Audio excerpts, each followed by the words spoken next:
সকলোকে ভক্তি ভৰা প্ৰণিপাত জনাইছোঁ। মই অচ্যুত নাথ আৰু আপোনালোকে চাই আছে শিৱসাগৰ এক্সপ্ৰেছ। আজি আহিছোঁ আমি ঐতিহ্যমণ্ডিত সাফলটিং বৰনামঘৰলৈ। শিৱসাগৰ জিলাৰ চাৰিঙৰ সাফলটিঙত অৱস্থিত এই বৰনামঘৰটি বিভিন্ন ভক্তিমূলক আৰু সংস্কৃতিমূলক অনুষ্ঠানৰ লগতে এই অনুষ্ঠানভাগী বিখ্যাত ৰাস মহোৎসৱৰ বাবে আহকচোন এই ৰাস মন্দিৰটিৰ ভিতৰৰ দৃশ্যখিনি আপোনালোকে উপভোগ কৰক।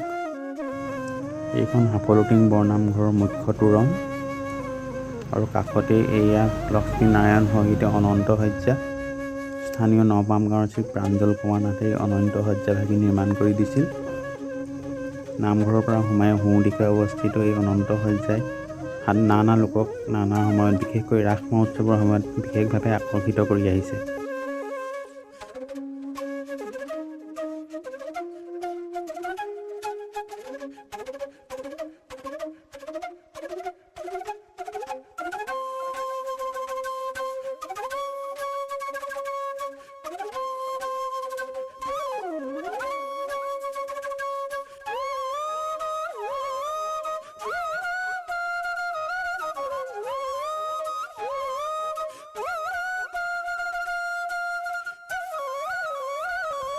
অনন্ত শয্যাৰ আগলৈ এয়া শ্বহীদ বেদী।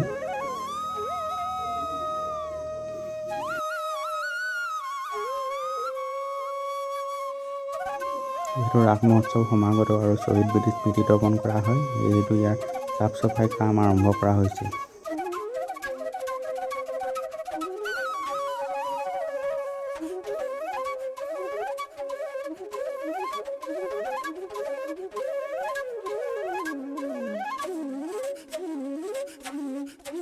মোৰ সন্মুখত এয়া ঐতিহ্যমণ্ডিত সাফলটিং বৰনামঘৰ আৰু বৰনামঘৰৰ সন্মুখত ৰাস মহোৎসৱৰ বাবে এই অস্থায়ী তোৰণ নিৰ্মাণ কৰা হৈছে।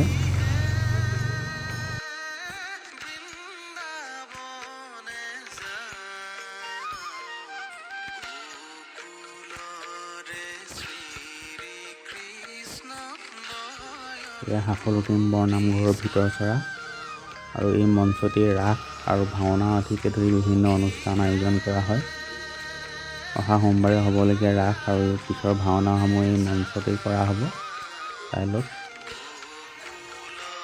সাফলটিং বৰনামঘৰ প্ৰতিষ্ঠা কৰা হৈছিল 1955 চনত। আমাৰ দাঁতি কাষতে অনুষ্ঠিত হোৱা ফুলপানী চিকাৰ ৰাসৰ পৰা অনুপ্ৰাণিত হৈ স্থানীয় বহুতকেইজন ব্যক্তিয়ে লগ লাগি ইয়াতো ৰাস পতাৰ মনস্থ কৰে।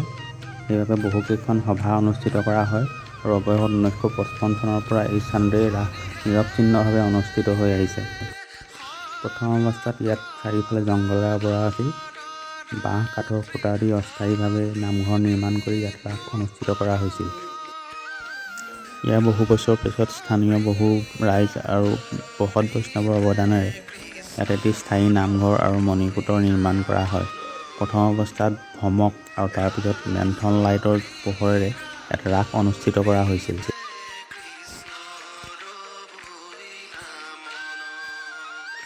ইয়াৰ ৰাস মহোৎসৱত প্ৰদৰ্শিত হ'বলগীয়া বিভিন্ন মুখা ইয়াতে এনেদৰে সজাই থোৱা হৈছে।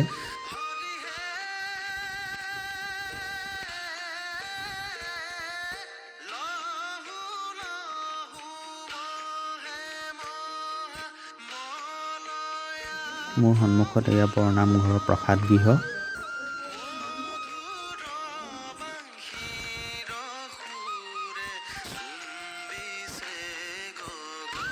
আৰু মোৰ সন্মুখত এয়া সাফলটিং বৰনামঘৰৰ মণিকূট। ভকত বৈষ্ণৱসকলে ৰাস মহোৎসৱৰ বাবে ইয়াৰ চাফ চাফাই কাম আৰম্ভ কৰিছে। শিৱসাগৰ নিবাসী শ্ৰী ইন্দ্ৰেশ্বৰ বৰুৱাদেৱে এই মণিকূট ভাগি নিৰ্মাণ কৰি দিছিল। আৰু মণিকূটৰ কাষতে সেয়া সাফলটিং বৰনামঘৰৰ মুখ্য কাৰ্যালয়। প্ৰথম অৱস্থাত ৰাইজে মুকলিতে বহি ৰাস উপভোগ কৰিছিল যদিও বিভিন্ন সময়ত বিভিন্নজন ব্যক্তিয়ে বৰনামঘৰৰ দুই কাষে দুখনি বাৰাণ্ডা নিৰ্মাণ কৰি দিয়ে। বৰ্তমান অৱস্থাত এই বাৰাণ্ডাৰ পৰা ৰাইজে ৰাস মহোৎসৱ আৰু ভাওনা আদি উপভোগ কৰে। বৰ্তমানে সাফলটিং বৰনামঘৰৰ এই পুৰণি ভৱনটি ভাঙি এটি নতুন ভৱনৰ নিৰ্মাণ কৰি থকা হৈছে। চৰকাৰী অনুদান আৰু বিভিন্নজন ব্যক্তিৰ অনুদানেৰে আটকধুনীয়া ৰূপত এই বৰনামঘৰটি পুনৰ সজাই তোলা হ'ব। এইবাৰ ৰাসলৈ নতুন ভৱনৰ কাম সম্পূৰ্ণ নহ'ল। অহা ৰাসলৈ এই ভৱনৰ সম্পূৰ্ণ নৰূপত আপোনালোকে এটি নতুন ৰূপত দেখিবলৈ পাব। প্ৰাৰম্ভিক অৱস্থাত ৰাস মহোৎসৱটিয়ে হাফলং বৰনামঘৰত অনুষ্ঠিত হোৱা একমাত্ৰ অনুষ্ঠান আছিল। ইয়াৰ পিছত মাঘী পূৰ্ণিমাত ভাগৱত পাঠ আৰু গুৰুজনাৰ পুণ্যতিথি আদিকে ধৰি বিভিন্ন অনুষ্ঠানৰ আয়োজন কৰা হৈছিল। ইয়াৰ পিছত ৯০ দশকৰ মাজৰ ভাগত ইয়াত ভাদমহীয়া নাম প্ৰসংগৰ আয়োজন কৰা হয়।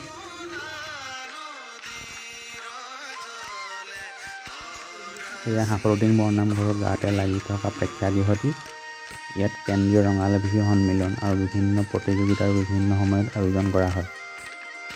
কিছু বছৰ আগত ৰাইজৰ সুবিধাৰ্থে নুমলীগড় ৰিফাইনেৰীৰ তৰফৰ পৰা লেট্ৰিন বাথৰুমো এই স্থানত বনাই দিয়া হয়।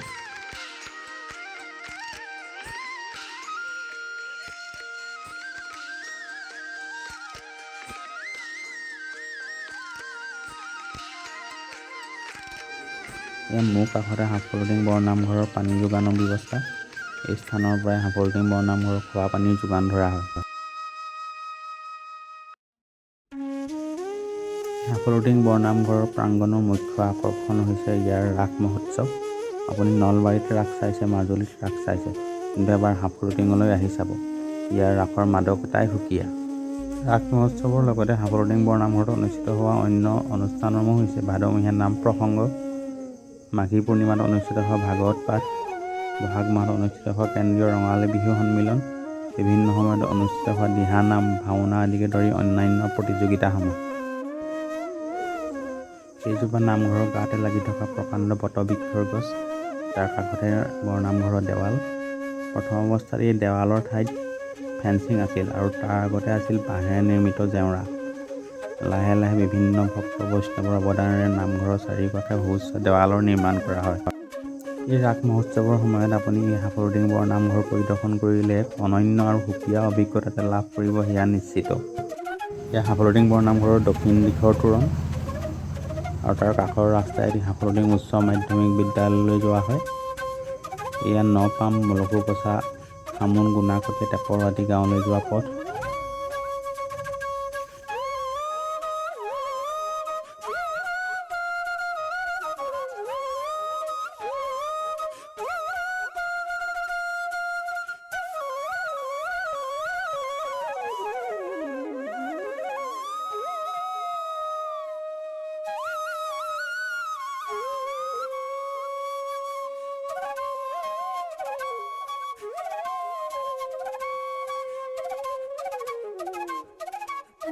হাফলং বৰনামঘৰ আৰু কলাকৃষ্টি কেন্দ্ৰৰ এই বছৰৰ ৰাস মহোৎসৱ শান্তিনীয়াকৈ আয়োজন কৰা হৈছে। অহা কালিলৈ অৰ্থাৎ দেওবাৰে আইসকলৰ সমূহীয়া নাম, তাৰ পিছদিনা সোমবাৰে মুখ্য আকৰ্ষণ শ্ৰী শ্ৰীকৃষ্ণৰ ৰাসক্ৰিয়া আৰু তাৰ পিছৰ 5 দিনত 5খনকৈ মহাপুৰুষীয়া নাট প্ৰদৰ্শন কৰা হ'ব।